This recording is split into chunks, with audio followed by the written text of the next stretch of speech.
अल्लाहुम्मा सल्लि व सल्लिम अला सय्यिदिना व मौलाना मुहम्मदिन व अला आलि सय्यिदिना व मौलाना मुहम्मदिन व बारिक व सल्लम व सल्लि अलैहि नहमदुहु व नुसल्लि व सल्लिम अला रसूलिहिल करीम अम्मा बअदु फ़अऊज़ु बिल्लाहि मिनश शैतानिर रजीम बिस्मिल्लाहिर रहमानिर रहीम या अय्युहल्लज़ीना आमनू कुतिबा अलैकुमुस्सियामु कमा कुतिबा अलल्लज़ीना मिन क़ब्लिकुम लअल्लकुम तत्तक़ून सदक़ल्लाहुल अलियुल अज़ीम सदक़ रसूलुहुन नबियुल करीमुल अमीन व नहनु अला ज़ालिका लमिनश शाहिदीन व शाकिरीन वल्हम्दुलिल्लाहि रब्बिल आलमीन। अल्लाह रब्बुल इज़्ज़त दी बेहदो हिसाब हमदो सना अल्लाह दे हबीब अल्लाह दे महबूब साडे आका ते कायद नबी ते मुरसल इमामुल अंबिया खातमुल अंबिया सैयदना व मौलाना मुहम्मद मुस्तफ़ा अहमद मुजतबा सल्लल्लाहु तआला अलैहि वसल्लम दी ज़ात गिरामी और खिदमत अक़दस दे विच दरूद शरीफ दा तोहफ़ा हदिया नजराना भेजण तो बाद अल्लाह पाक दे पाक कलाम दी आयत करीमा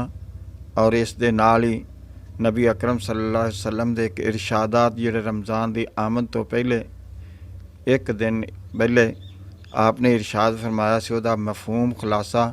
और अल्लाह के कलाम का मफहूम तो खुलासा चंद मिनटां दे विच अर्ज़ करना दुआ है कि अल्लाह रब्बुल इज़्ज़त मैनू थानू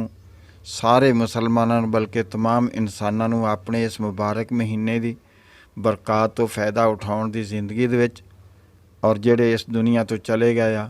उन्होंने भी इन्हां दी बरकत तो फ़ायदा उठाउण दी अल्लाह पाक अपनी रहमत नाल अपने फजल नाल अपने करम नाल अल्लाह ताला उन्होंने भी तौफीक अता फरमावे। अल्लाह ताला उन्हां ते भी अपना करम करे रहम करे अपनी मेहरबानी करे। तो अर्ज़ है कि अल्लाह रब्बुल इज़्ज़त ने इरशाद फरमाया या अय्युहल्लज़ीना आमनू ए ईमान वालिओ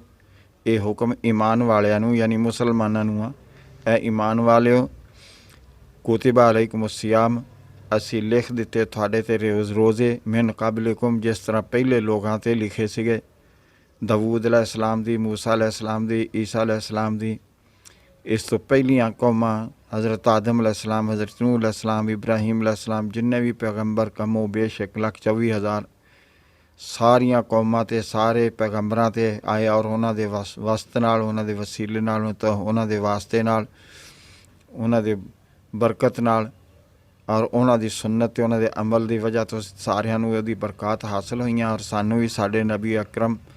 जनाब मुहम्मद मुस्तफ़ा सल्लल्लाहु अलैहि वसल्लम दे उन्हां दी सुन्नत उन्हां दी बरकत नाल उन्हां दे अमल दे नाल सानू ये पूरा महीना मिलिया। किसी नूं ये पूरा महीना नहीं मिलिया, किसी नूं एक दिन मिलिया, किसी नूं कुछ मिलिया, पूरी नमाज इस तरह दी नहीं मिली, पूरा रोज़ा नहीं मिलिया, किसी नूं सहरी नहीं मिली, किसी नूं कोई चीज़ मिली मगर सानू सहरी भी मिली अफतारी मिली। फरमाया कि जब सब तो पहले जेड़े जिस तरह पहलियां लोगों नूं रोज़ा उन्हां ते फ़र्ज़ कीता और इस तरह ही अगली चीज़ां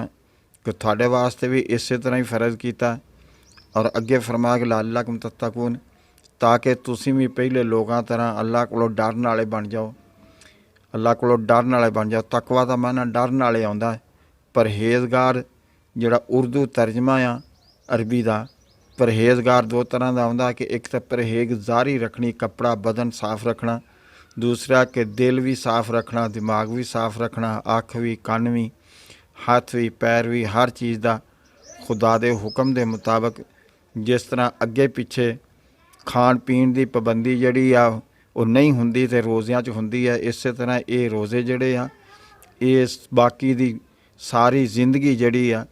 एक महीने की ट्रेनिंग है, एक महीने का जिहड़ा ये पीरियड आ इस दे विच सिखाया जाता कि बाकी दे 11 महीने बाकी दी जिंदगी सारी आ वो इस तरह गुजारनी है कि हलाल दी बजाय जदों हलाल का भी हुक्म होवे खाना हराम तो बिल्कुल बचना और हलाल तो भी इन्ना का खाना कि जिहदे नाल अपनी दुनियावी जिंदगी दुनियावी मसरूफियात और दीनी मसरूफियात खुदा दी याद इहदे विच कमज़ोरी ना आवे, इहदे विच गफलत ना होवे, इहदे विच सुस्ती ना होवे और इहदी वजह तो रोज़े की वजह तो या कम खुराक की वजह तो वो मामलात जिहड़े वो ना छुट जाण क्योंकि वो भी सुन्नत का हिस्सा आ, वो भी शरीयत का हिस्सा, वो भी अल्लाह का हुक्म आ। इंसान एक ऐसी चीज़ और मुसलमान एक ऐसा ਇੱਕ ਐਸਾ ਗਰੁੱਪ ਆ, ਇੱਕ ਐਸੀ ਜਮਾਤ ਆ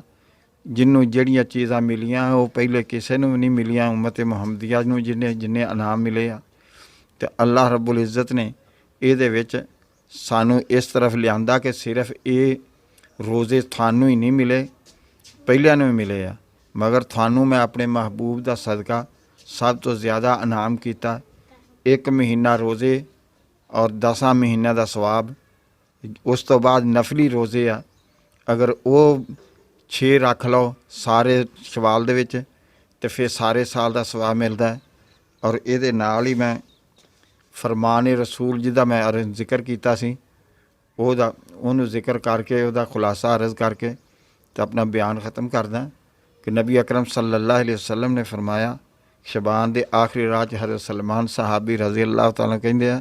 ਕਿ ਨਬੀ ਅਕਰਮ ਸੱਲੱਲਾਹੁ ਅਲੈहि ਵਸੱਲਮ ਨੇ ਖੁਤਬਾ ਦਿੱਤਾ ਔਰ ਫਰਮਾਇਆ ਕਿ 1 ਮਹੀਨਾ ਐਸਾ ਆ ਰਿਹਾ ਹੈ ਜਿਹਦਾ ਦਿਨ ਤੁਹਾਡੇ ਵਾਸਤੇ ਰੋਜ਼ਾ ਫਰਜ਼ ਔਰ ਜਿਹਦੀ ਰਾਤ ਤੁਹਾਡੇ ਵਾਸਤੇ ਨਫਲ ਇਬਾਦਤ ਹੈ। ਜਿੰਨਾ ਇਹਦੇ ਵਿੱਚ ਬਰਕਤ ਹਾਸਲ ਕਰ ਲਓ ਉਹ ਕੰਮ ਆ। ਉਸ ਰੋਜ਼ਾਦਾਰ ਨੂੰ ਰੋਜ਼ਾ ਖਿਲਾਉਣਾ, ਚਾਹੇ ਖਜੂਰ ਦਾ ਛਿਲਕਾ ਹੋਵੇ, ਚਾਹੇ ਲੱਸੀ ਜਾਂ ਪਾਣੀ ਦਾ ਘੁੱਟ ਹੋਵੇ, ਉਹਨੂੰ ਵੀ ਓਨਾ ਹੀ ਅਜਰ ਮਿਲਦਾ ਜਿੰਨਾ ਰੋਜ਼ਾ ਰੱਖਣ ਵਾਲੇ ਨੂੰ, ਰੋਜ਼ਾ ਇਫਤਾਰ ਕਰਨ ਵਾਲੇ ਨੂੰ। ਅੱਲਾਹ ਰੱਬੁਲ ਇੱਜ਼ਤ ਮੈਨੂੰ, ਤੁਹਾਨੂੰ, ਸਾਰੇ ਮੁਸਲਮਾਨਾਂ ਨੂੰ, ਬਲਕਿ ਸਾਰੀ ਇਨਸਾਨੀਅਤ ਨੂੰ ਇਸ ਆਉਣ ਵਾਲੇ ਬਰਕਤ ਵਾਲੇ ਮਹੀਨੇ 'ਚੋਂ ਦੇ ਵਿੱਚੋਂ ਜੋ ਕੁਛ ਬਰਕਤ ਅੱਲਾਹ ਰੱਬੁਲ ਇੱਜ਼ਤ ਨੇ ਸਾਡੇ ਤਾਂ ਨਾਇਤ ਕਰਨੀਆਂ, ਉਹਦੇ 'ਚੋਂ ਹਿੱਸਾ ਵਾਫਰ ਹਾਸਲ ਕਰਨ ਦੀ ਅੱਲਾਹ ਪਾਕ ਤੌਫੀਕ ਅਤਾ